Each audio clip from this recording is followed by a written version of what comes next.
আজকে আমাদের আলোচ্য বিষয় হলো বৈদিক সভ্যতা।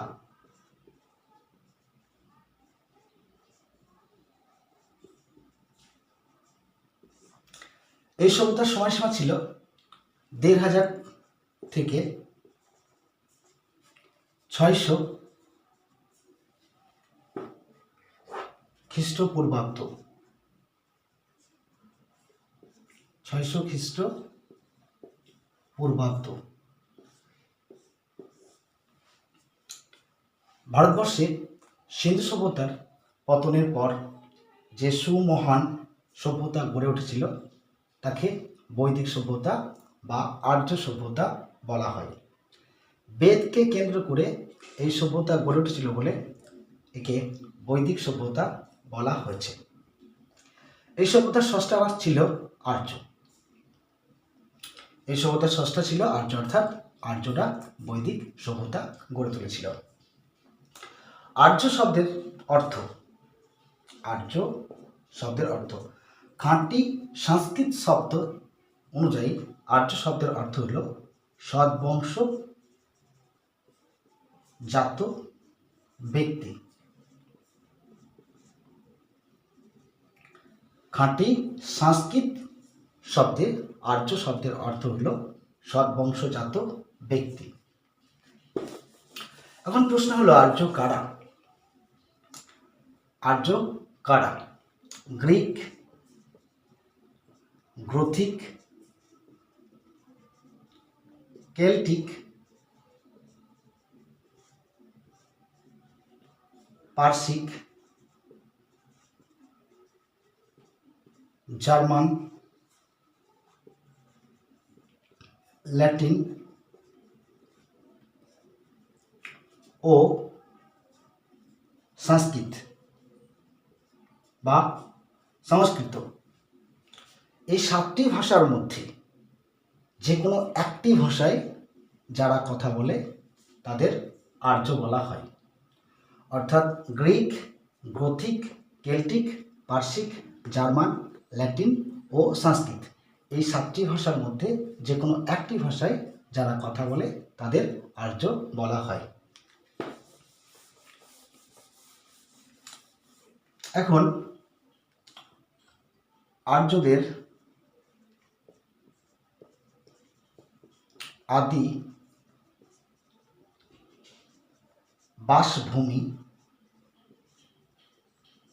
কোথায় ছিল?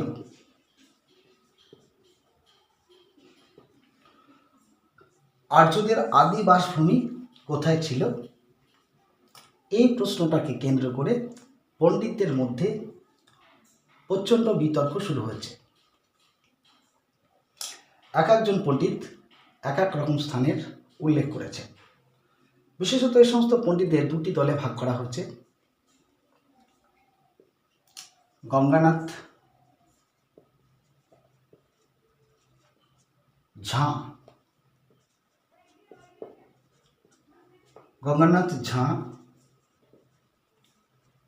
স্বামী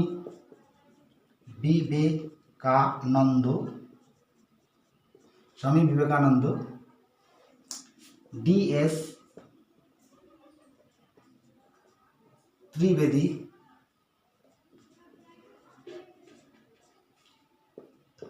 SE পারজিটার। গঙ্গানাথ ঝা, স্বামী বিবেকানন্দ, DS ত্রিবেদী, SE পারজিটার এরা বলেছেন আর্যদের আদি বাসভূমি ছিল ভারতবর্ষ। পক্ষান্তরে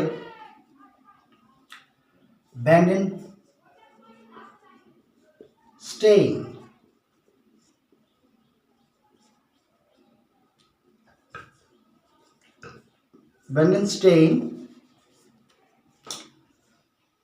হার্ট,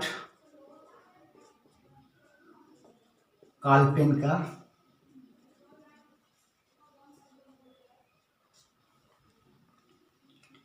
অধ্যাপক নেরি, P. গাইলস,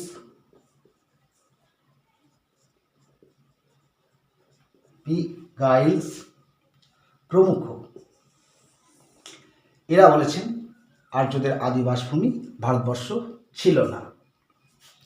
অর্থাৎ এই দলটা গঙ্গানাথ ঝা, স্বামী বিবেকানন্দ, ডিএস ত্রিবেদী, এস.ই. পার্জিটার এরা বলছেন আর্যদের আদিবাসভূমি ছিল ভারতবর্ষ।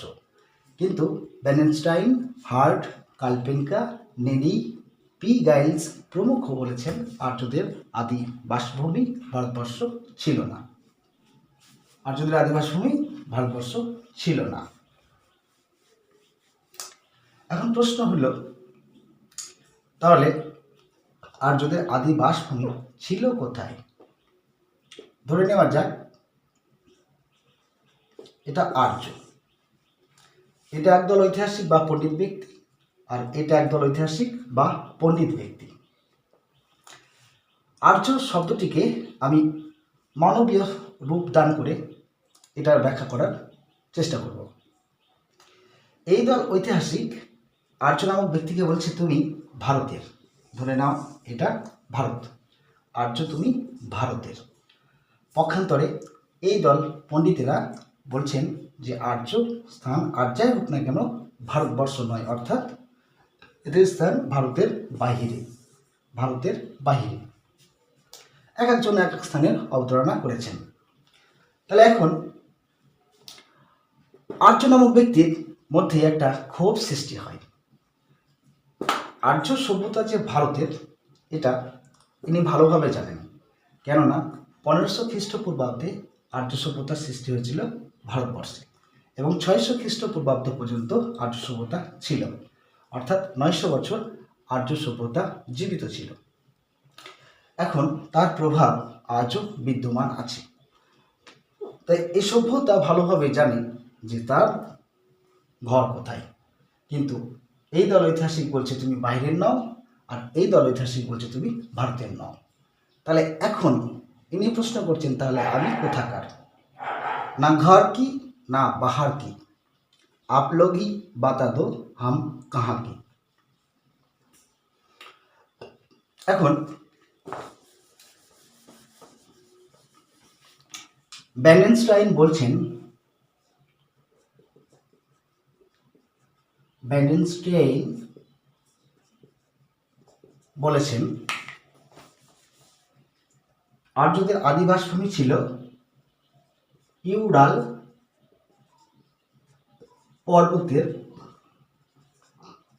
পর্বতের দক্ষিণে কিরগিজের স্টেপ তৃণভূমি অঞ্চল। এটা কে বলল? ব্যালেন্সটাইন। হার্ট বলছেন ভিস্টু ভিলা অববাহিকা অঞ্চল। হার্ট বলছেন আর্যদের আদি নিবাস ছিল ভিস্টু ভিলা অঞ্চল, অর্থাৎ ভিস্টু ভিলা অঞ্চল বা অববাহিকা। হার্ট বলল ভিস্টু ভিলা এলাকা।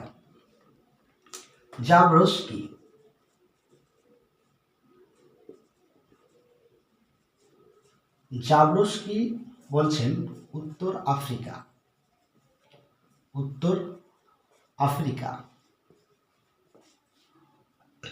কালপেনকা বলেছেন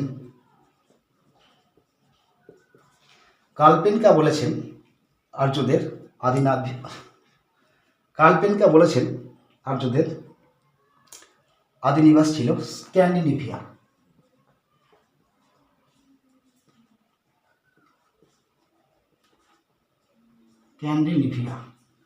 বা স্ক্যান্ডিনেভিয়া নামক স্থানে।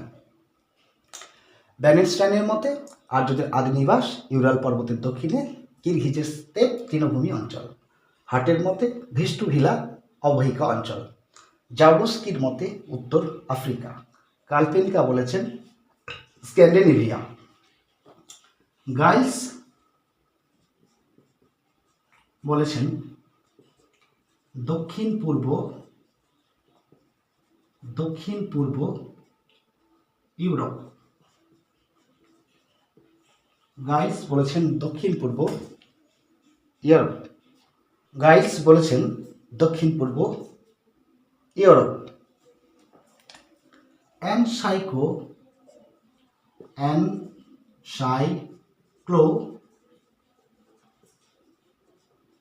ব্রিটানিকার বলেছেন এদের আদি নিবাস ছিল ইউরোপ।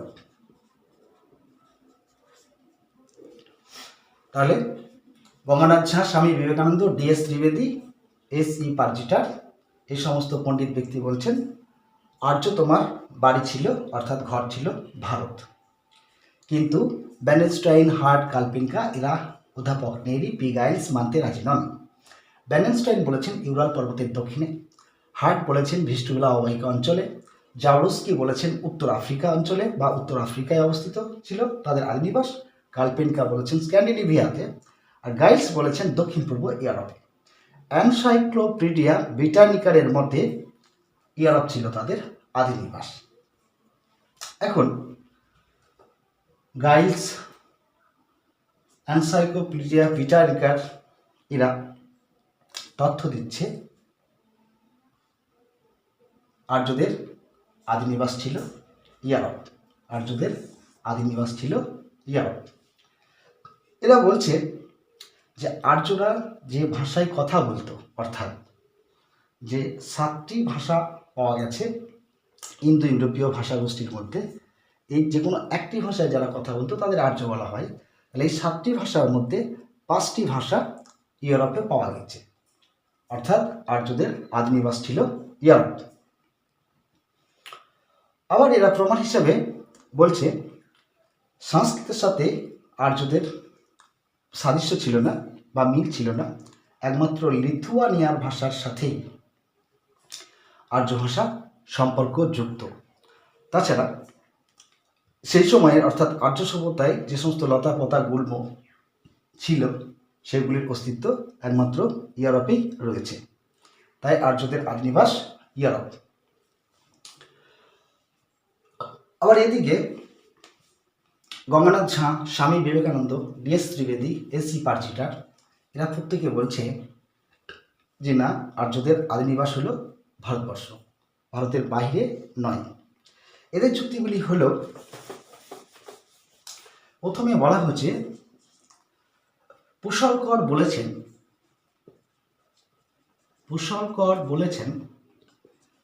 বলেছেন যদি কোনো জাতি তার নিজ দেশ ত্যাগ করে অন্য দেশে আশ্রয় গ্রহণ করে এবং দীর্ঘদিন বসবাস করে তাহলে তারা নিজ দেশের স্মৃতিচারণা করে থাকে, কিন্তু বৈদিক সাহিত্যে কোথাও স্মৃতিচারণার চিহ্ন নেই। 2 নম্বরে বলা হচ্ছে ঋগ্বেদে উল্লেখিত লতা পাতা ফুল ও জীবজন্তু এবং গাছপালার সাথে ঋগ্বেদে উল্লেখিত গাছপালা, লতা পাতা ও ফুল ফলের এবং জীবজন্তুর সাদৃশ্য রয়েছে বা মিল রয়েছে। বিশেষত সিন্ধু বা পাঞ্জাব ও তার সন্নিহিত অঞ্চলের লতা পাতা গুল্ম ইত্যাদির সাথে ঋগ্বেদের সম্পূর্ণ মিল রয়েছে, অতএব আর্যরা ভারতীয়। আবার ভাষাগত দিক থেকে যদি বলা যায় তাহলে ইন্দো ইউরোপীয় যে 7টি ভাষা ছিল সেই 7টি ভাষার মধ্যে কোনো একটি ভাষায় আর্য শব্দ বেশি পড়েনি। সব থেকে আর্যদের ব্যবহৃত ভাষা পড়েছে কোথায়? সংস্কৃতে। আর সংস্কৃত ভাষার জন্ম হচ্ছে ভারতে, অর্থাৎ আর্যদের আদিবাসভূমি ভারত। আবার রমেশচন্দ্র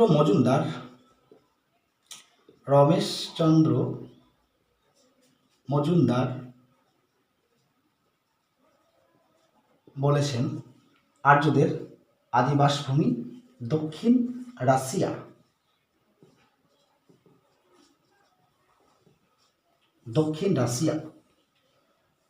বতীন্দ্রনাথ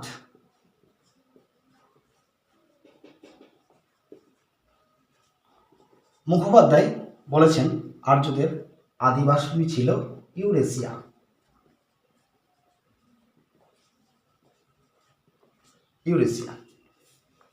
তাহলে এই সমস্ত ব্যক্তিরা বা পণ্ডিতেরা যখন আর্যদের ঘর অর্থাৎ আদিবাসভূমি কোথায় ছিল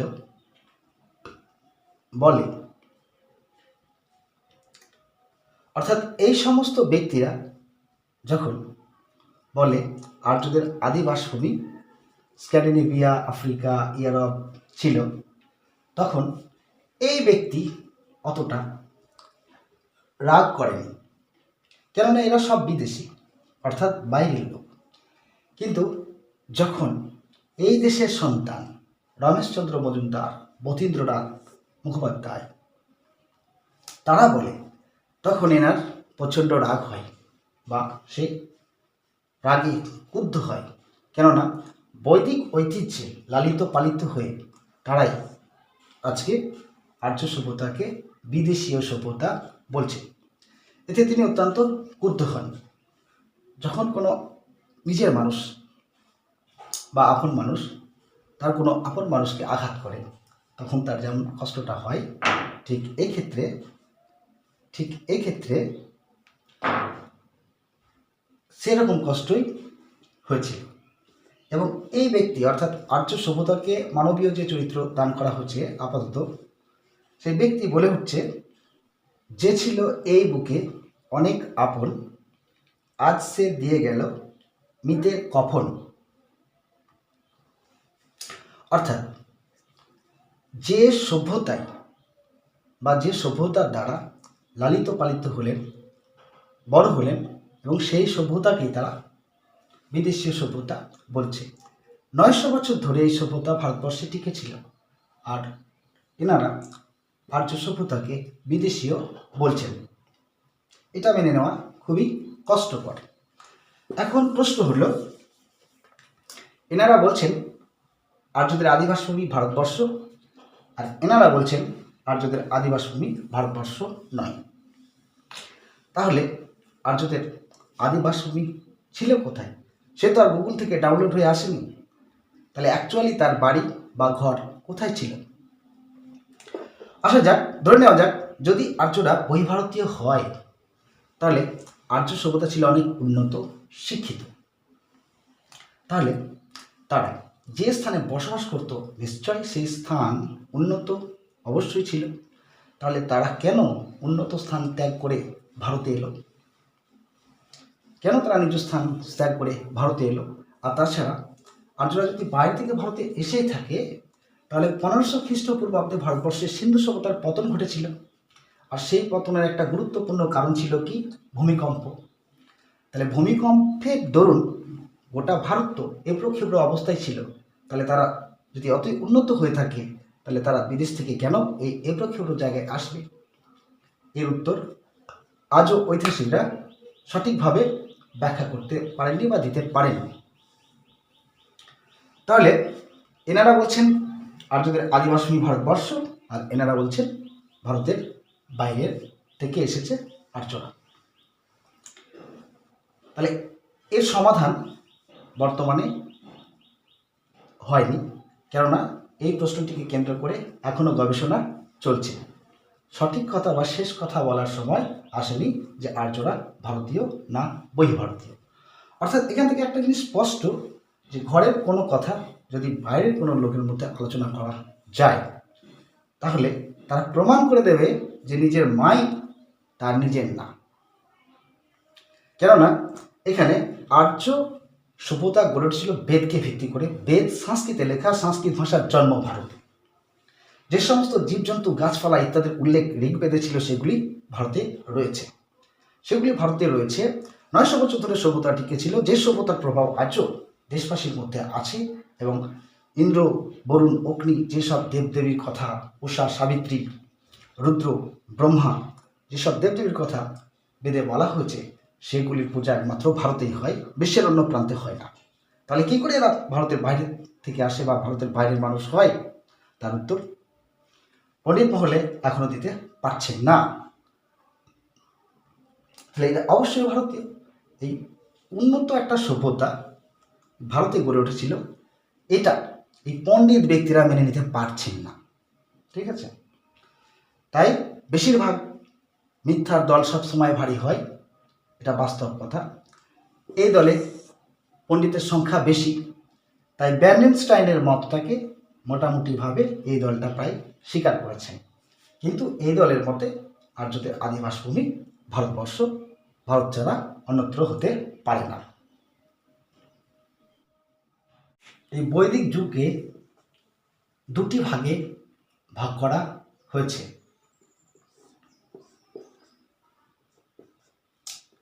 ঋক বৈদিক যুগ, পরবর্তী বৈদিক যুগ। অর্থাৎ বৈদিক সভ্যতাকে দুটি ভাগে ভাগ করা হয়েছে, একটি হলো ঋক বৈদিক যুগ আর একটি হলো পরবর্তী বৈদিক যুগ। ঋক বৈদিক যুগের সময়সীমা ছিল 1500 থেকে 1000 খ্রিস্টপূর্বাব্দ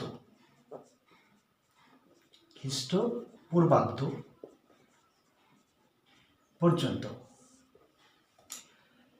এই ঋক বৈদিক যুগ সম্পর্কে জানার আমাদের প্রধান উপাদান হলো ঋগ্বেদ। এই ঋগ্বেদ ছিল আর্যদের প্রাচীনতম সাহিত্য বা গ্রন্থ। এই ঋগ্বেদে 10,600টি শ্লোক বা ঋক বা মন্ত্র রয়েছে। ঋগ্বেদে 10,600টি ঋক বা মন্ত্র রয়েছে। 1028টি সূক্ত রয়েছে, সূক্ত, এবং 10টি মণ্ডল রয়েছে। তাহলে 10,600টি ঋক বা মন্ত্র রয়েছে এবং 1028টি সূক্ত রয়েছে। সূক্ত এটা হলো ঋক বা মন্ত্র, এটা হলো সূক্ত, আর এটা হলো মণ্ডল।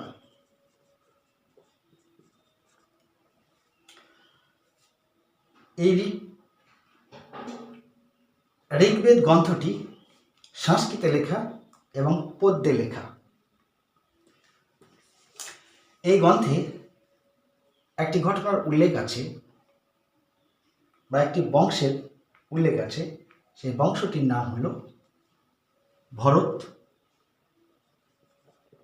রাজবংশ বা ভরত বংশ। এই বংশের রাজা ছিলেন সুদাস। এই বংশের রাজা ছিলেন সুদাস। অর্থাৎ ভরত গোষ্ঠীর রাজা সুদাস। বিশ্বামিত্র ছিল তার পুরোহিত, অর্থাৎ প্রধান পুরোহিত কে ছিল? প্রধান পুরোহিত ছিল বিশ্বামিত্র।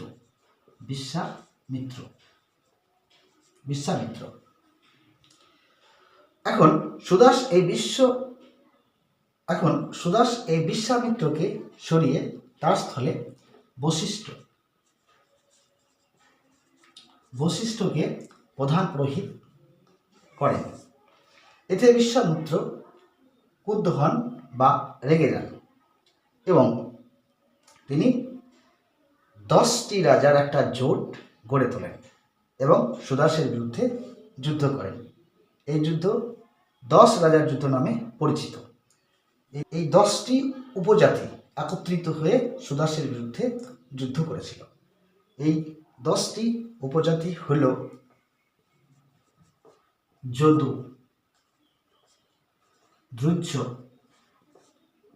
পুরু, অনু, তুর্বস,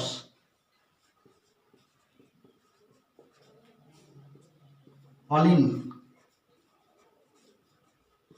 ভলান, যদু, দ্রুজ, পুরু, অনু, তুর্বস, অলিন, ভলান, যদু, তুহ্য, পুরু, অনু, তুর্বশ, অলিন, ভলান, অক্ষত, অক্ষত, বিষানীন,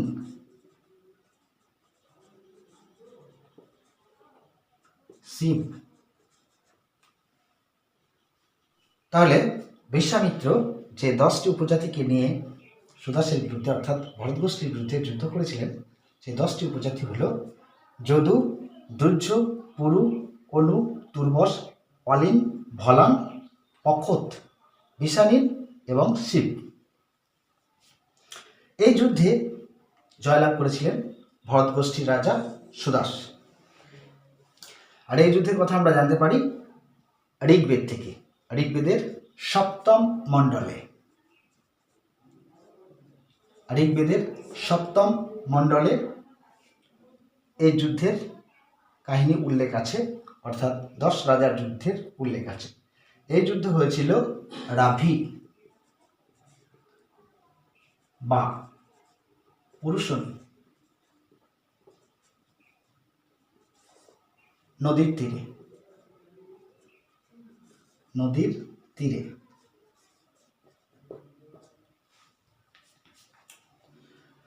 এখন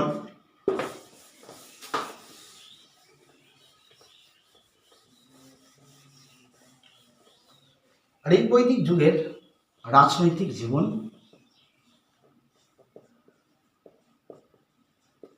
রাজনৈতিক জীবন সম্পর্কে আলোকপাত করা হবে। ঋগ্বেদ থেকে ঋগ্বৈদিক যুগের মানুষদের রাজনৈতিক জীবন কেমন ছিল সেই সম্পর্কে যেসব তথ্য জানতে পারি তার ভিত্তিতে ঋগ্বৈদিক যুগের মানুষের রাজনৈতিক জীবন আলোচনা করা হলো। রাষ্ট্র ব্যবস্থা। ঋগ্বৈদিক যুগে রাষ্ট্র ব্যবস্থা ছিল উপজাতি কেন্দ্রিক। কয়েকজন সদস্য নিয়ে একটি পরিবার গড়ে উঠত, কয়েকটি পরিবার নিয়ে একটি গোষ্ঠী গড়ে উঠত, আর কতগুলি গোষ্ঠী নিয়ে গড়ে উঠত উপজাতি। আর এই উপজাতি ছিল সর্বোচ্চ স্তর বা রাষ্ট্র। ঋগ্বৈদিক যুগে গরু, জল ও জমি নিয়ে একটা গোষ্ঠীর সাথে আর একটা গোষ্ঠীর প্রায় দ্বন্দ্ব ও ঝগড়া লেগেই থাকত, ফলে যুদ্ধ হতো। সেই কারণে প্রত্যেকটা গোষ্ঠী চাইতো জিততে, তাই তারা নিজেদের মধ্য থেকে একজনকে নেতা নির্বাচিত করে। আর এই নেতাকেই বলা হয় রাজা বা রাজন। এই নেতাকে বলা হয় রাজা বা রাজন। 2. প্রশাসনিক স্তর।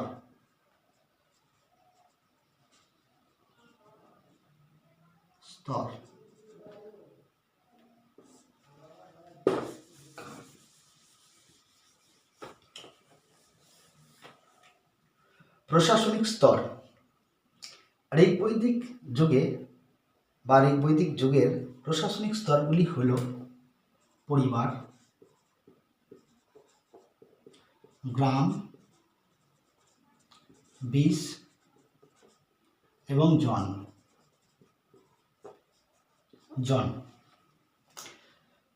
ঋগ্বৈদিক যুগে এই পরিবার গঠিত হতো কয়েকজন সদস্য নিয়ে এবং পরিবারের প্রধানকে বলা হতো গৃহপতি বা কুলপতি। পরবর্তী স্তর হলো, অর্থাৎ পরিবারের চেয়ে বড় প্রশাসনিক স্তর হলো গ্রাম। আর এই গ্রামের প্রধান দায়িত্বে ছিলেন গ্রামণী। বিশ পরবর্তী, অর্থাৎ গ্রামের থেকে বড় প্রশাসনিক স্তর হলো বিষ। আর বিষের যে প্রধান তাকে বলা হতো বিশ্বপতি এবং জন। বিষের চেয়ে বড় বা সর্বোচ্চ স্তর ছিল কি জন। জনের যে প্রধান তাকে বলা হতো গোপ। অর্থাৎ এই পদটা অনেক সময় রাজারা অলঙ্কিত করতেন। তাহলে প্রশাসনিক স্তর ছিল 4টে: পরিবার, গ্রাম, বিষ এবং জন।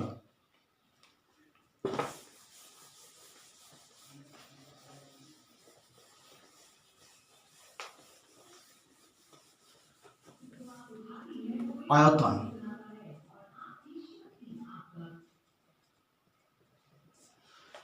ঋগ্বৈদিক যুগে রাষ্ট্রের আয়তন ছোট ছিল, খুব একটা বড় ছিল না। কখনো কখনো একটি গ্রাম নিয়ে একটি রাষ্ট্র গড়ে উঠত। তবে এই যুগের শেষের দিকে রাষ্ট্রের আয়তন বড় হতে থাকে বা বড় বড় রাষ্ট্রের সূত্রপাত ঘটে একদম ঋগ্বৈদিক যুগের শেষের দিকে। শাসন ব্যবস্থা।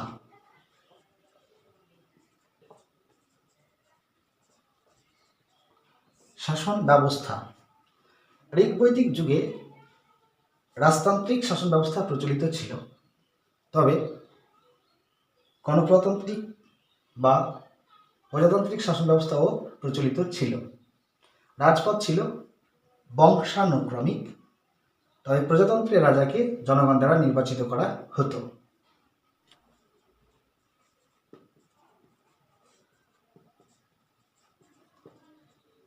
রাজার দায়িত্ব। ঋগ্বৈদিক যুগে একজন রাজার দায়িত্ব ছিল তার উপজাতির মানুষের জীবন ও গো সম্পদ রক্ষা করা, তাদের যাতে কোনো সমস্যা না হয় সেটা দেখাশোনার দায়িত্ব ছিল রাজার।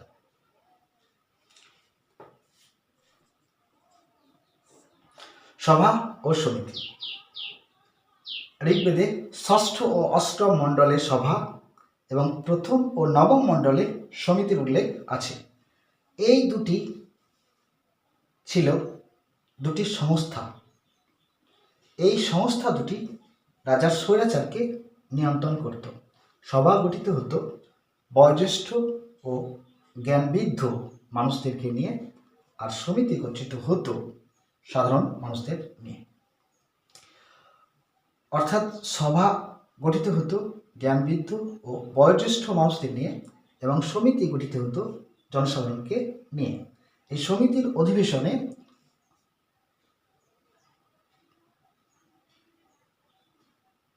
সভাপতিত্ব করতেন রাজা স্বয়ং। সমিতিতে নারীরা অংশগ্রহণ করতে পারত, কিন্তু সভাতে নারীরা অংশগ্রহণ করতে পারত না। সভা ও সমিতির কথা রাজাকে মেনে চলতে হতো।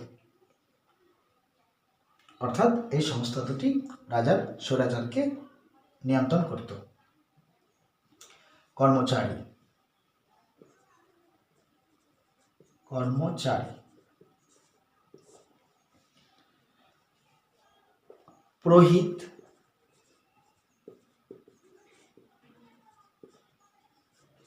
সেনানী,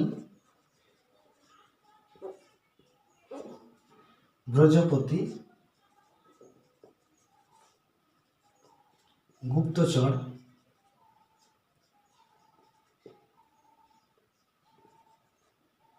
গ্রামণী। পুরোহিত, সেনানী, ব্রজপতি, গুপ্তচর, ব্রাহ্মণী প্রমুখ কর্মচারী শাসন কার্যে রাজাকে সাহায্য করত। এই সমস্ত কর্মচারীদের মধ্যে প্রধান স্থানে ছিল পুরোহিতরা। পুরোহিতদের পরের স্থান ছিল সেনানীদের। সেনানী বলতে প্রধান সেনাপতিকে বোঝানো হয়েছে। ব্রজপতি অর্থাৎ যারা গোশালা প্রধান ছিল। গুপ্তচর, এরা রাজ্যের কোথায় কি ঘটছে সে সম্পর্কে রাজাকে খবরদার, রাজ্যের কোথায় কি ঘটছে সে সম্পর্কে রাজাকে খবরাখবর দিত। ব্রাহ্মণ, ইনি গ্রাম শাসন করতেন।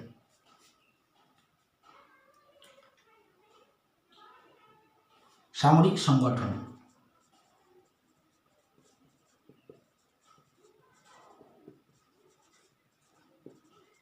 সামরিক সংগঠন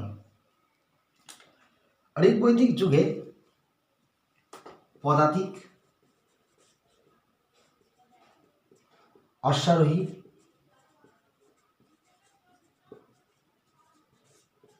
রথারোহী এই তিনটে সংগঠন ছিল। তবে এই যুগে কোনো স্থায়ী সেনাবাহিনী ছিল না। যুদ্ধাস্ত্রের মধ্যে ছিল তীর ধনুক,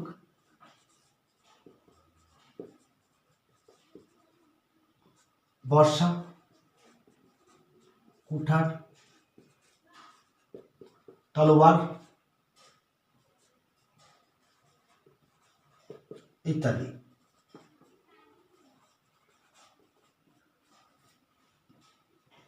তাহলে সামরিক সংগঠন পদাতিক বাহিনী, অশ্বারোহী বাহিনী আর রথারোহী বাহিনী, এই তিনটে ছিল ঋগ্বৈদিক যুগে।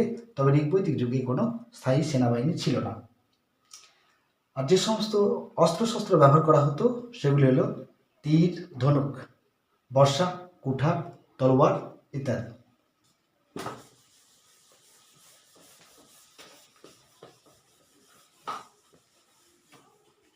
কর, কর ব্যবস্থা।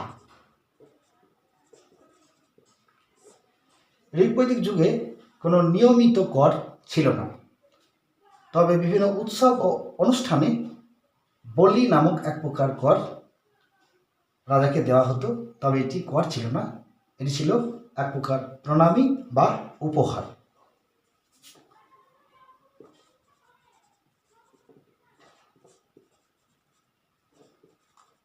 বিচার ব্যবস্থা।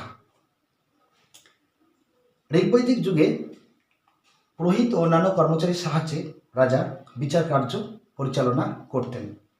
অপরাধীদের ধরে আনার দায়িত্ব ছিল উগ্র নামক পুলিশদের।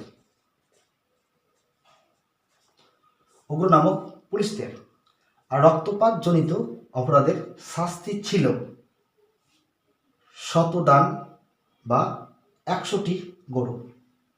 100টি গরু অর্থাৎ রক্তপাত জনিত অপরাধের শাস্তি হিসেবে 100টি গরু দিতে হতো। তো কেউ যদি কারো রক্তপাত ঘটাতো তাহলে তাকে 100টি গরু দিতে হতো। ঋগ বৈদিক যুগ এর সমাজ জীবন।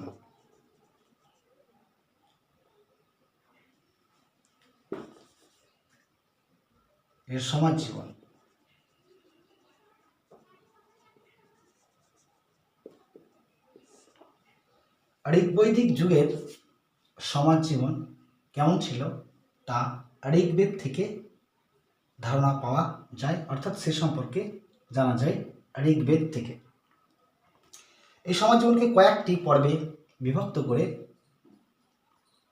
নিম্নে আলোচনা করা হলো। পরিবার।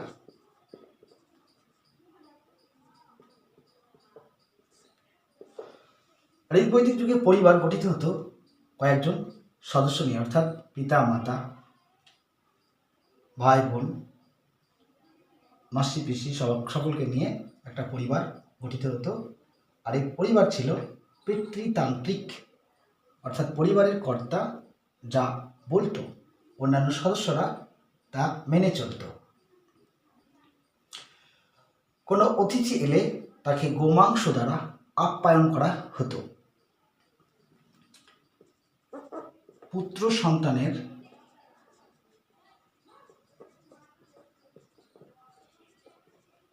গুরুত্ব।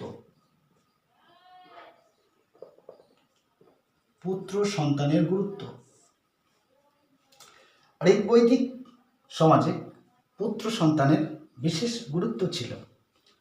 পিতার অসুস্থতায় সংসার পরিচালনা করতেন পুত্র, আবার পিতা মারা গেলে তার শ্রাদ্ধ কর্ম সম্পন্ন করতেন পুত্র। তাই ঋগ্বৈদিক পরিবারে কন্যার থেকে পুত্রের কদর অনেক বেশি ছিল।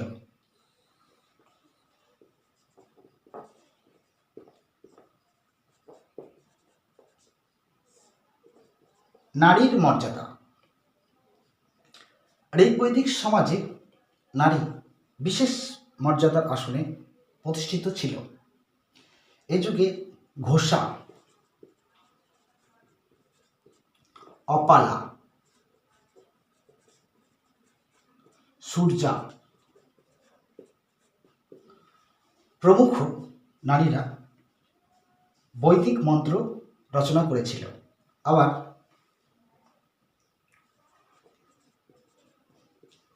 মোদগ্লানি বিষপলা, মোদকলানি, বিষপলা প্রমুখ নারী যুদ্ধবিদ্যায় পারদর্শিতা অর্জন করেছিল। এ যুগে নারীরা বিবাহের আগে পর্যন্ত পড়াশোনা করতে পারত, অর্থাৎ বিদ্যাচর্চা করতে পারত। আবার যদি কেউ মনে করত যে সারা জীবন বিদ্যাচর্চা করব, তাও পারত। অর্থাৎ ঋগ বৈদিক যুগে নারীরা বিশেষ আসনে বা মর্যাদার বিশেষ স্থানে অবস্থিত ছিল। প্রতি নির্বাচনে মেয়েদের অধিকার ছিল এবং তারা স্বামীর সাথে যজ্ঞ করতে পারত বা ধর্মীয় কাজ সম্পন্ন করতে পারত।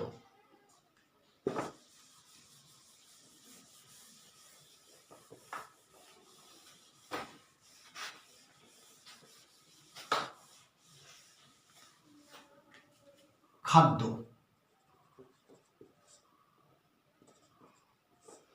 ঋগ বৈদিক যুগের মানুষ মাছ, মাংস, দুধ, গম, জব প্রভৃতি খাদ্য হিসেবে গ্রহণ করত। অর্থাৎ ঋগ বৈদিক যুগের মানুষেরা মাছ, মাংস, দুধ, গম, জব প্রভৃতি খাদ্য হিসেবে গ্রহণ করত। পোশাক ও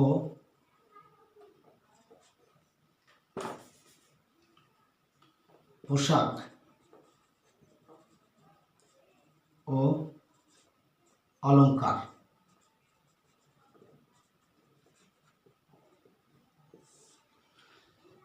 ঋগবৈদিক যুগের মানুষ সুতি ও পশমের পোশাক পরত। পোশাক ছিল 3 খণ্ড: বাস, অধিবাস ও নিবি। বাস, অধিবাস ও নিবি। অধিবাস ছিল দেহের উপর অংশের পোশাক, আর বাস ছিল দেহের নিম্নাঙ্গের পোশাক, আর নিবি ছিল অন্তরের পোশাক। এই পোশাকগুলি তৈরি হতো সুতি ও পশম দ্বারা। অলঙ্কার। এই যুগের ছেলে মেয়ে উভয়ই নানা রকমের অলঙ্কার ব্যবহার করত। বিশেষত মেয়েরা সোনা, রূপো ও দামি পাথর দিয়ে তৈরি নানা রকম অলঙ্কার পরত, যেমন গলার হার, কোমর বিছে, আংটি, কানের দুল ইত্যাদি। এবং এরা গলায় মালা পরত, চুল বা কেশ বিন্যাস করত, মাথায় খোঁপা বাঁধত, খোঁপায় ফুল লাগাত। অর্থাৎ ছেলেদের হাতে শ্মশানের টিকিট ধরিয়ে দেওয়ার যাবতীয় সাজ সরঞ্জাম সে যুগেও নারীরা ব্যবহার করত। বিনোদন।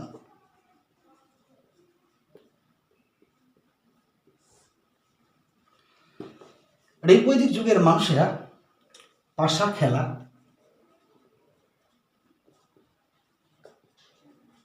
জুয়া খেলা,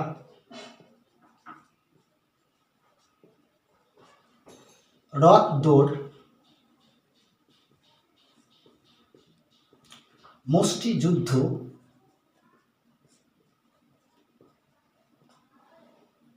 মৃদঙ্গ, বাঁশি ইত্যাদির মাধ্যমে তারা তাদের অবসর সময় কাটাতো। অর্থাৎ এই যুগের মানুষেরা পাশা খেলা, জুয়া খেলা, রথ দৌড়, মুষ্টিযুদ্ধের মাধ্যমে তারা তাদের অবসর সময়টাকে অতিবাহিত করত। বর্ণ ব্যবস্থা।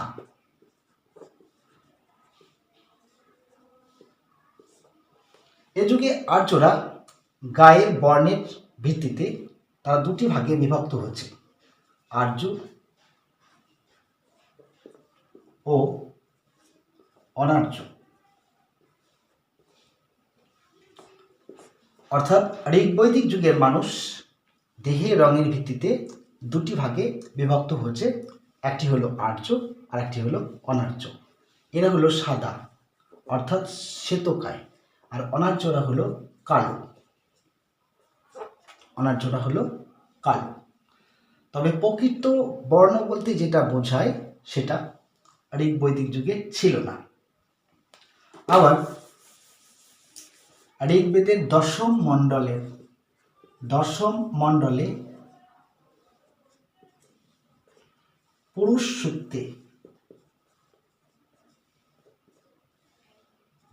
সূক্তে চারটে জাতি সৃষ্টির কথা বলা হয়েছে।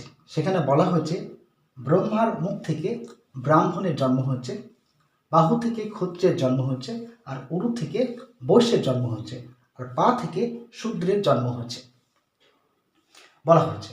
এখন এই ব্রাহ্মণ যারা, তারা যাগযজ্ঞ করত বা পূজা অর্চনা করত, আর ক্ষত্রিয়রা দেশ রক্ষার কাজ করত, বৈশ্যরা ব্যবসা বাণিজ্য কৃষিকাজ করত, আর শূদ্ররা অপর 3 শ্রেণীর সেবায় নিযুক্ত ছিল।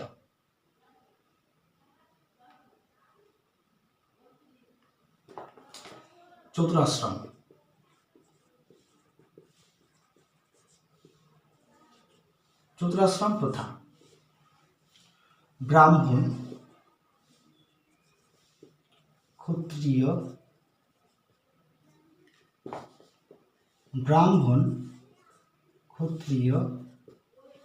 বৈশ্য। ঋগ্বৈদিক যুগে ব্রাহ্মণ, ক্ষত্রিয় ও বৈশ্য এই 3 শ্রেণীর শিশুরা বা এই 3 শ্রেণীর শিশুদের জীবন অতিবাহিত হতো 4টে আশ্রমের মাধ্যমে। 4টে আশ্রম ছিল ব্রহ্মচর্য, গৃহস্থ, বানপ্রস্থ, সন্ন্যাস। তাহলে ঋগ্বৈদিক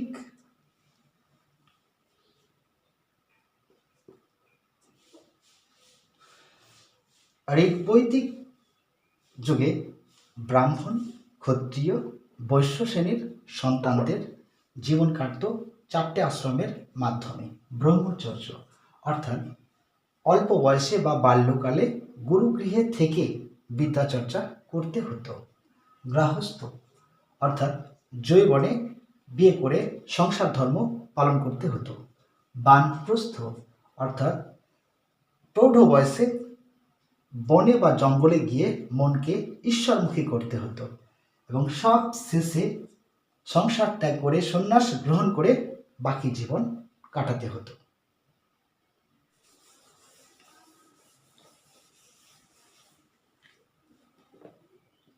অর্থনৈতিক জীবন।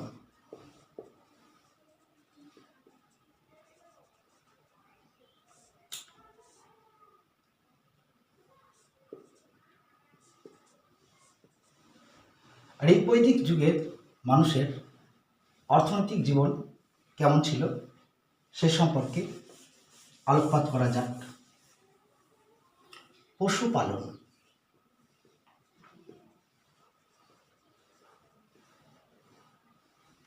ঋগ্বৈদিক যুগের মানুষদের প্রধান জীবিকা ছিল পশুপালন। পশুদের মধ্যে গরু ছিল বিশেষ গুরুত্বপূর্ণ। এছাড়া ঘোড়া, ভেড়া, ছাগল, কুকুর তারা গৃহে পালন করত। এই গরুকে কেন্দ্র করে ঋগ্বৈদিক যুগে যুদ্ধ সংগঠিত হতো। গরুকে গোমত, এই গরুকে কেন্দ্র করে ঋগ্বৈদিক যুগে যুদ্ধ সংগঠিত হতো। যে ব্যক্তির অনেক গরু থাকতো তাকে গোমত বলা হতো, অর্থাৎ ধনী ব্যক্তিকে গোমত বলা হয়। আবার পুরোহিতদের বা ব্রাহ্মণদের গরু দ্বারা সম্মানিত করা হতো বা পুরস্কৃত করা হতো। গরুর দুগ্ধ থেকে তারা পুষ্টি জাতীয় খাবার পেত, অর্থাৎ গরুর দুধকে তারা পুষ্টিকর খাদ্য হিসেবে গ্রহণ করত। এছাড়া গরুকে কৃষিকাজে লাগানো হতো। কৃষিকাজ।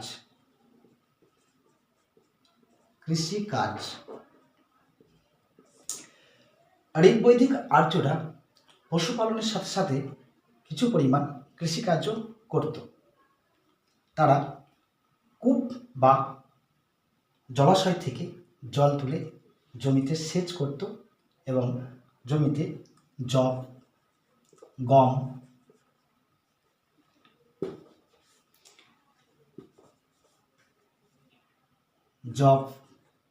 গম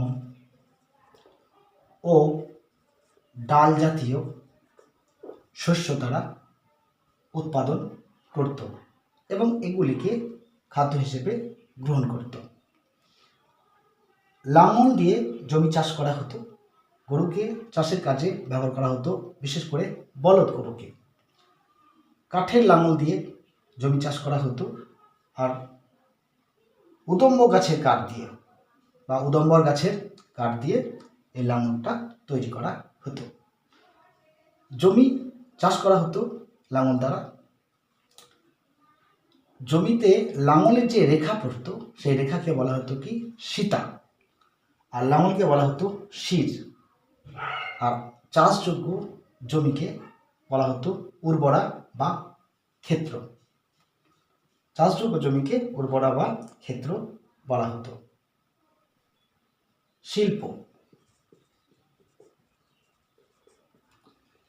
ঋগ্বৈদিক যুগে চর্মশিল্প, তাঁত শিল্প, স্বর্ণশিল্প ইত্যাদি ছোটোখাটো শিল্প গড়ে উঠেছিল। তবে শিল্প সেভাবে বিশেষ বিখ্যাত ছিল না বা ভারী শিল্প সেই সময় গড়ে ওঠেনি। বাণিজ্য।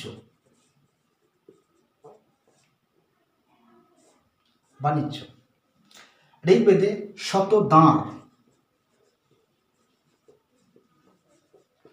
শতদ্বার যুক্ত নৌকার উল্লেখ আছে।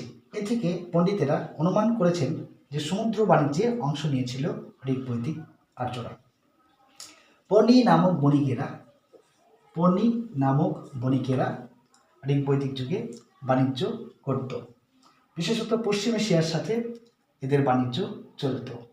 এরা সুতি বস্ত্র, পশম, খাদ্যদ্রব্য পশ্চিম এশিয়ায় রপ্তানি করত, আর মূল্যবান দ্রব্য তারা নিজ দেশে অর্থাৎ নিজ এলাকায় নিয়ে আসত। এই পণি বলতে বিশেষত অনার্যদের বোঝায়, অর্থাৎ ঋগ্বৈদিক যুগে অনার্যরাই বাণিজ্যে অংশ নিয়েছিল। পরে বৈশ্যরা বাণিজ্যে অংশগ্রহণ করেছিল। ঋগ্বৈদিক যুগের ধর্মজীবন।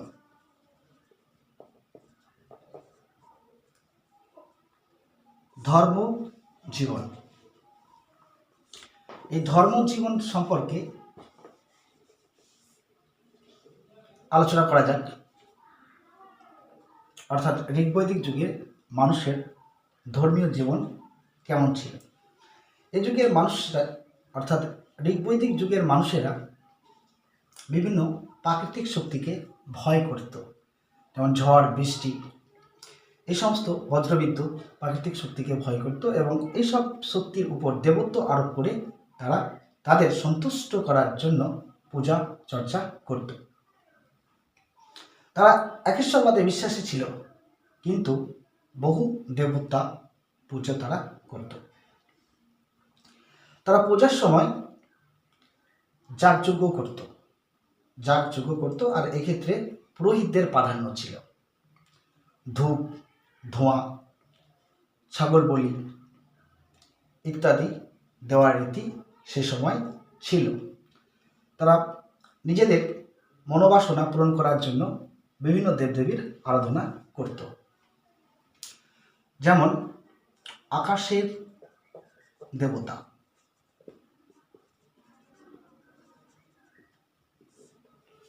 সাবিত্রী,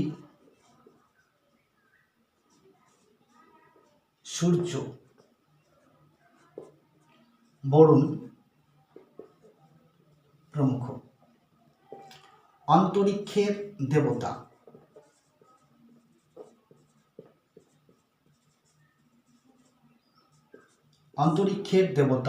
মারুত। অন্তরিক্ষের দেবতা মারুত, বায়ু এবং বাত। রুদ্র, পৃথিবীমণ্ডলের দেবতা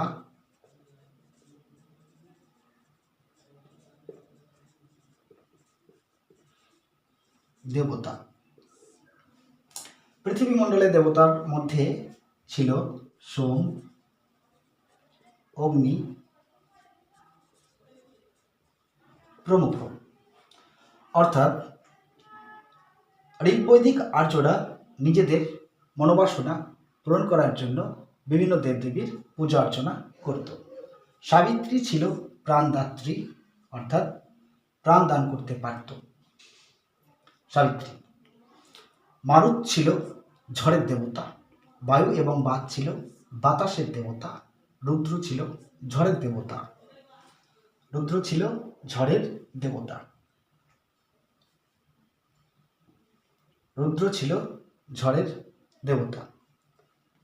দৌ, সবচেয়ে প্রাচীন দেবতা ছিল দৌ, আকাশের দেবতা দৌ এবং পৃথিবীর দেবতা এবং মাতা পৃথিবী এরা ছিল সবচেয়ে প্রাচীন ঋগ্বৈদিক দেবতা। এইসব দেবতাদের মধ্যে সর্বশ্রেষ্ঠ দেবতা ছিলেন ইন্দ্র। ইন্দ্র ছিলেন যুদ্ধের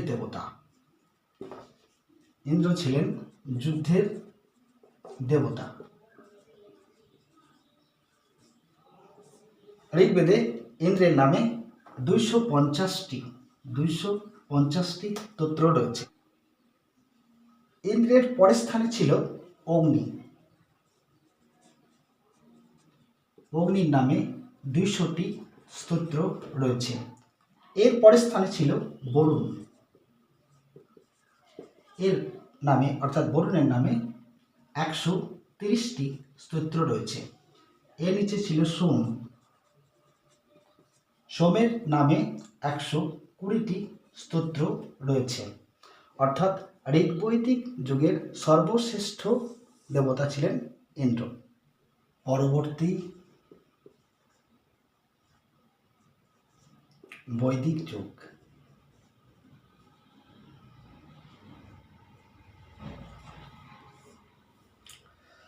পরবর্তী বৈদিক যুগ সম্পর্কে আমাদের প্রধান উপাদান হল বৈদিক সাহিত্য।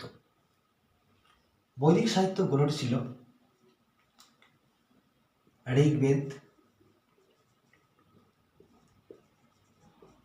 সামবেদ, যজুর্বেদ এবং অথর্ববেদ।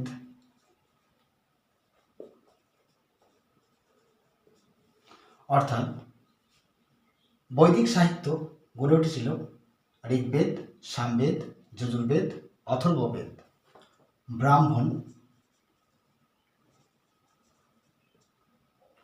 আরণ্যক, উপনিষদ নিয়ে। ঋগ্বেদ, সামবেদ, যজুর্বেদ এবং অথর্ববেদ, সেই সঙ্গে ব্রাহ্মণ, আরণ্যক, উপনিষদ নিয়ে বিশাল বৈদিক সাহিত্য ভাণ্ডার গড়ে উঠেছিল।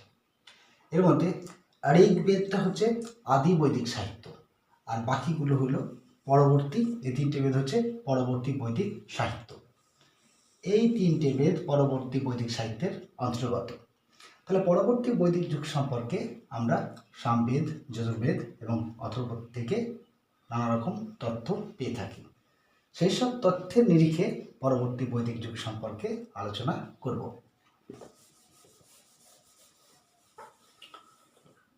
পরবর্তী বৈদিক যুগের রাজনৈতিক জীবন।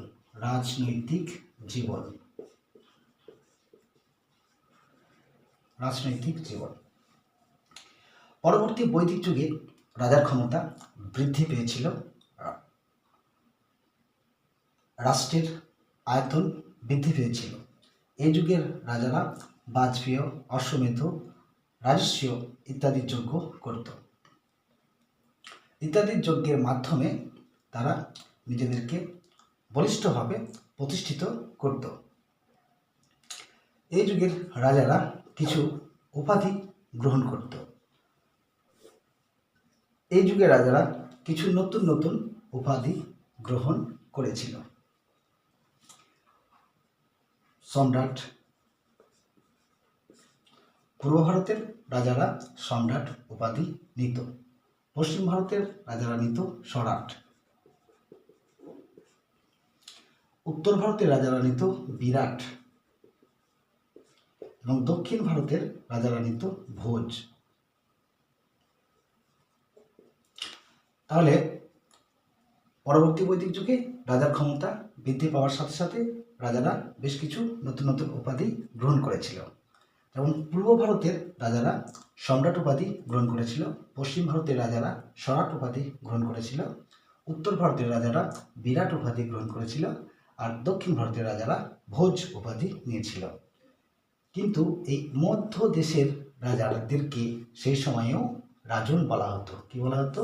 রাজন বলা হতো। মধ্য দেশের রাজাদেরকে পরবর্তী বৈদিক যুগেও রাজন বলা হতো। সভা সমিতি। সভা সমিতি পূর্বের তুলনায় অর্থাৎ ঋগ্বৈদিক যুগের তুলনায় পরবর্তী বৈদিক যুগে সভা ও সমিতির ক্ষমতা বহুগুণে কমে গিয়েছিল। তুলনামূলকভাবে সমিতির থেকে সভার ক্ষমতা একটু হলেও ছিল। তবে এই সংস্থা দুটি আর রাজার স্বৈরাচারকে নিয়ন্ত্রণ করতে পারত না। এদের পরামর্শ রাজা ইচ্ছা হলে শুনত, নতবা শুনত না। এই যুগে রাজা নিজেকে ব্রহ্মার প্রতিনিধি বলে উল্লেখ করত। রাজার ক্ষমতা এতটাই বৃদ্ধি পেয়েছিল যে তারা নিজেদেরকে ব্রহ্মার প্রতিনিধি বলে উল্লেখ করত রাজা স্বয়ং। এই যুগে প্রথম সাম্রাজ্যবাদের সূচনা হয়েছিল, অর্থাৎ পরবর্তী বৈদিক যুগে সাম্রাজ্যবাদের সূচনা হয়েছিল বা তার প্রবণতা দেখা দিয়েছিল। আবার এই যে সময়টা চলছিল, অর্থাৎ পরবর্তী বৈদিক যুগে সভা সমিতির ক্ষমতা তো কমেছিল বটেই, সেই সাথে রাজার রাজত্ব অর্থাৎ কৃতিত্ব বহুগুণ বৃদ্ধি পেয়েছিল। তিনি নিজে যে সিদ্ধান্ত নিতেন সেটাই শিরোধার্য হতো। বর্ণ ব্যবস্থা। বর্ণ ব্যবস্থা পরবর্তী বৈদিক যুগে রাজ কর্মচারী।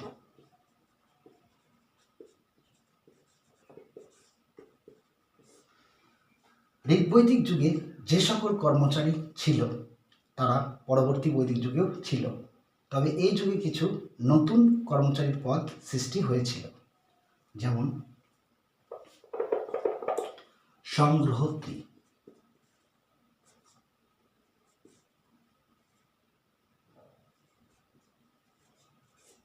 সংগ্রহিত্রী অর্থাৎ কোষাধ্যক্ষ।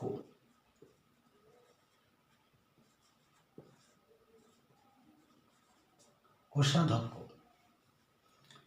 ভাগদুক।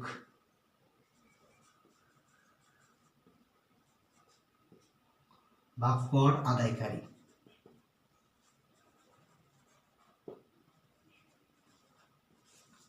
অক্ষবাপ বা জুয়া খেলার অধ্যক্ষ।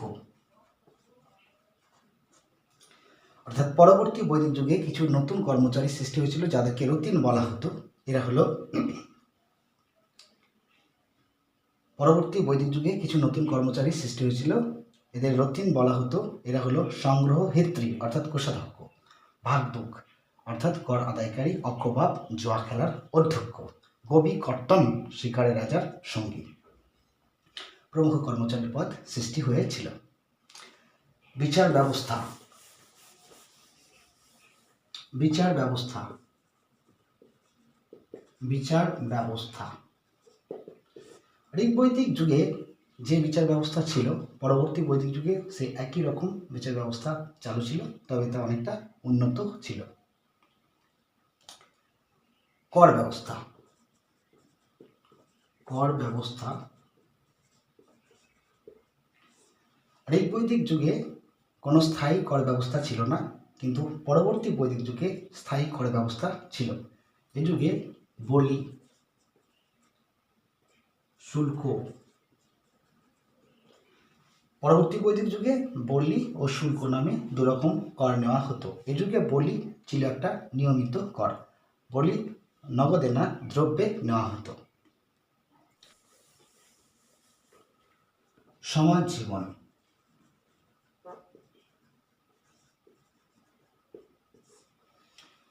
ঋগ্বৈদিক যুগে যে সামাজিক কাঠামো ছিল তা প্রায়ই পরবর্তী বৈদিক যুগে অপরিবর্তিত ছিল। কিছু কিছু ক্ষেত্রে পরিবর্তন সাধিত হয়েছিল।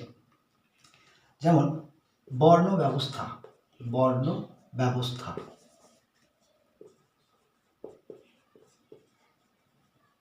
বর্ণ ব্যবস্থা ঋগ্বৈদিক যুগে মানুষ গায়ের রঙের ভিত্তিতে দুটি শ্রেণীতে বিভক্ত হয়েছিল, আর্য আর অনার্য নামে। কিন্তু এই যুগে মানুষ গায়ের রঙের ভিত্তিতে না, ওরা জাতিগতভাবে বিভক্ত হয়ে পড়েছিল। যে ছুতোরের কাজ করত সে ছুতোর, যে ডোমের কাজ করত সে ডোম, যারা মৎস্যজীবী ছিল তারা মৎস্যজীবী, যারা স্বর্ণকার ছিল তারা স্বর্ণকার। এরকমভাবে জাতিভেদ বা জাতিগত কাঠামো সূত্রপাত ঘটে পরবর্তী বৈদিক যুগে এবং তা দৃঢ় ভিত্তির উপর গড়ে ওঠে জাতি কাঠামো। আর এই জাতি কাঠামো সবার উপরে ছিল পুরোহিতরা, তারপরে ক্ষত্রিয়রা, তারপরে বৈশ্যরা এবং সবার নিচে ছিল শূদ্ররা।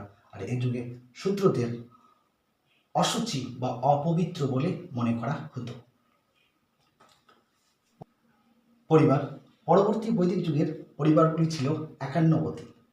পরিবারের প্রধান ছিলেন পিতা। পিতার কথাই সকলকে মেনে চলতে হতো, অর্থাৎ বয়স্ক ব্যক্তিরা পরিবারের প্রধান হতেন। অতিথিকে দেবতা তুল্য বলে ভাবা হতো এবং গোমাংস দ্বারা আপ্যায়ন করা হতো এই যুগে। নারীর মর্যাদা।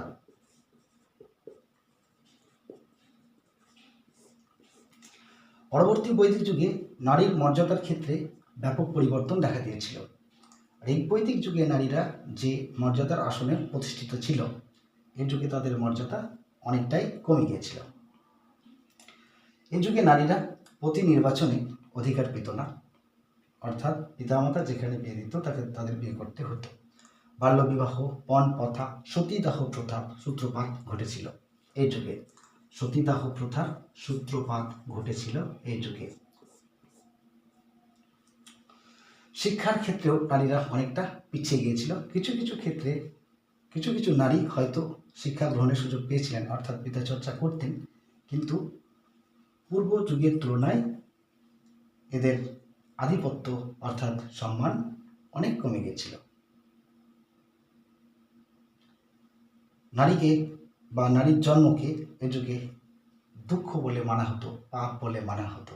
অর্থাৎ নারীকে শুধু পরবর্তী বৈদিক যুগে ভোগের পরবর্তী বৈদিক যুগে নারীকে ভোগ সামগ্রী হিসেবে ব্যবহার করা হতো। পরিবারের সমস্ত কাজকর্ম করিয়ে নেওয়া হতো, অথচ তাদেরকে সামাজিক সম্মান দেওয়া হতো না। চতুরাশ্রম প্রথা।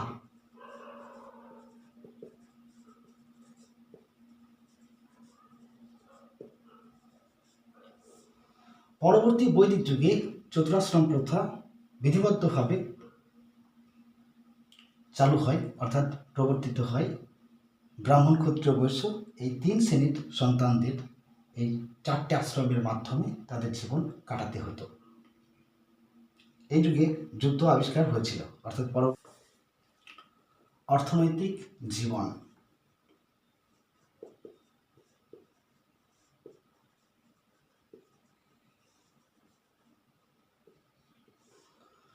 পরবর্তী বৈদিক যুগের অর্থনৈতিক জীবন। কৃষি। এই যুগের মানুষের প্রধান জীবিকা ছিল কৃষি। ঋগ্বৈদিক যুগে তুলনায় পরবর্তী বৈদিক যুগে কৃষি ব্যাপক আকার ধারণ করেছিল। স্থায়ীভাবে কৃষি উৎপাদন শুরু হয়েছিল।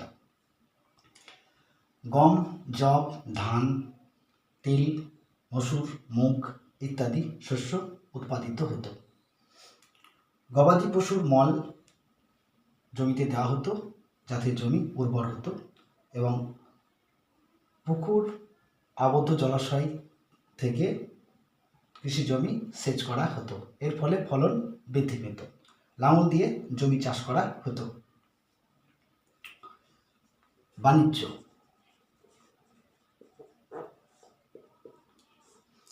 কৃষি ভালো হওয়ায় বাণিজ্যেরও সূত্রপাত ঘটে। এ যুগে বৈশ্যরা বাণিজ্যে অংশগ্রহণ করে এবং দেশ বিদেশের সাথে বাণিজ্য করে তারা প্রভূত ধন সম্পদের অধিকারী হয়। তারা নিজ দেশের গম, চাল, তিল, কলাই, সুতি বস্ত্র, রেশম বস্ত্র বিদেশে রপ্তানি করত এবং বিনিময়ে মূল্যবান ধাতু ও দ্রব্যাদি নিজ দেশে আমদানি করত। শিল্প।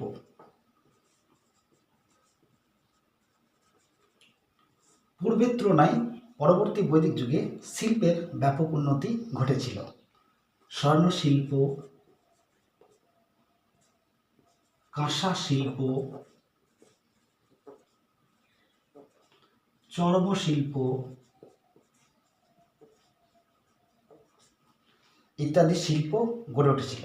আর শিল্পীরা সুন্দর সুন্দর জিনিসপত্র তৈরি করত, যা দেশের এক প্রান্ত থেকে অন্য প্রান্তে বিক্রি করা হতো, অর্থাৎ রপ্তানি করা হতো।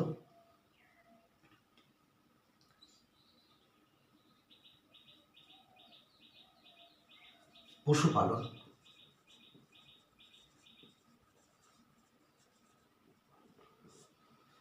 পূর্ববর্তী যুগের মতোই এ যুগেও পশুপালন করা হতো। তবে ঋগ্বৈদিক যুগে আর্যদের প্রধান জীবিকা ছিল পশুপালন, কিন্তু এই যুগে তাদের প্রধান জীবিকা ছিল কৃষি, আর দ্বিতীয় প্রধান জীবিকা ছিল পশুপালন। অর্থাৎ কৃষিকে তারা বেশি গুরুত্ব দিত, তারপরে পশুপালনের উপর গুরুত্ব দেওয়া হতো। যে গরু, ছাগল, ভেড়া, কুকুর ইত্যাদি পশুকে তারা গৃহে পালন করত, অর্থাৎ পোষ মানাত।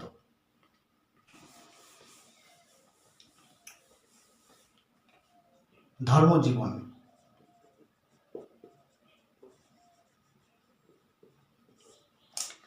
ঋগ্বৈদিক যুগে যে ধর্মজীবন তারা পালন করত, পরবর্তী বৈদিক যুগেও আর্যরা সেই একই ধর্মজীবন পালন করত।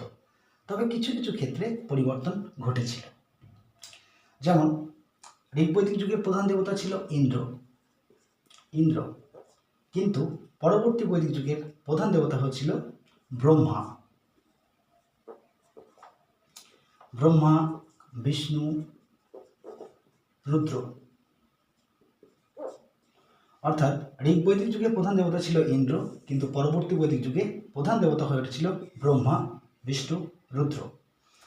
এই দেবতাদের বিষ্ণু এবং রুদ্র ও প্রজাপতি বা ব্রহ্মার গুরুত্ব ঋগ্বৈদিক যুগে তেমনটা ছিল না, কিন্তু পরবর্তী বৈদিক যুগে এদের গুরুত্ব বেড়ে গিয়েছিল।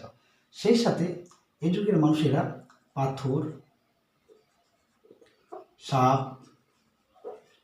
ও গাছকে পূজা করতে শুরু করেছিল। এখানে একটি কথা জেনে রাখা ভালো, সতীদাহ প্রথাটি কোন যুগে চালু ছিল? ঋগ্বৈদিক যুগে না পরবর্তী বৈদিক যুগে? ঋগ্বৈদিক যুগে সতীদাহ প্রথা চালু ছিল না, কিন্তু পরবর্তী বৈদিক যুগে সতীদাহ প্রথা চালু ছিল। ঋগ্বৈদিক যুগে চালু ছিল সতীদাহ নয়, প্রতীকী সতীদাহ। অর্থাৎ স্বামী মারা গেলে স্ত্রী স্বামীর চিতায় গিয়ে শুয়ে পড়ত এবং বিলাপ করত, ওগো স্বামী গো, কেন তুমি আমাকে ছেড়ে চলে গেলে, আমাকে কেন সঙ্গে নিয়ে গেলে না, এরকমভাবে সে বিলাপ করতে থাকত এবং স্বামীর চিতার পাশে শুয়ে পড়ত। একে বলা হয় প্রতীকী সতীদাহ। আর তখন সেই স্ত্রীর দেবর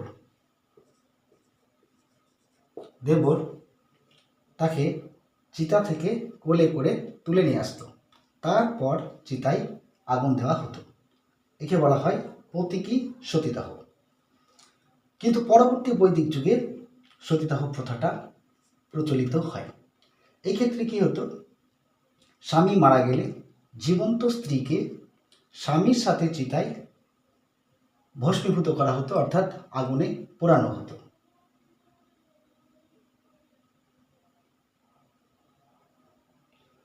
অর্থাৎ স্বামী মারা গেলে স্বামীর চিতায় জীবন্ত স্ত্রীকে হাতে পায়ে দড়ি বেঁধে ফেলে দেওয়া হতো।